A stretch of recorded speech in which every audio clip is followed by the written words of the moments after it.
শুভ শারদীয়ার অনেক অনেক শুভেচ্ছা জানিয়ে আজ ভিডিওটা শুরু করলাম।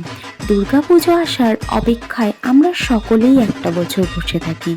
কে কি জামা পরবে, কে কটা শাড়ি কিনবে, কে কিভাবে সাজুগুজু করবে। আর এই অপেক্ষার অবসানের পর আমাদের কাছে মাত্র 5টা দিনই সময় থাকে। তাও সেই সময়টা যে কিভাবে শেষ হয়ে যায় কেউ বুঝতেই পারি না। ও হ্যাঁ, এখনই মন খারাপ করো না, পুজো তো আসছে। আজ তো মহালয়া, দেবীপক্ষের সূচনা হলো, তাই তোমাদের সাথে আজ ষষ্ঠী স্পেশাল লুক শেয়ার করলাম। কেমন লাগলো অবশ্যই কমেন্টে জানিও। ভালো লাগলে একটা লাইক করে দিও, আর ফেসবুক থেকে দেখে থাকলে পেজটাকে ফলো করে দিও, আর ইউটিউব থেকে দেখে থাকলে অবশ্যই সাবস্ক্রাইব করে দিও। দেখা হচ্ছে নতুন ভিডিও। বাই।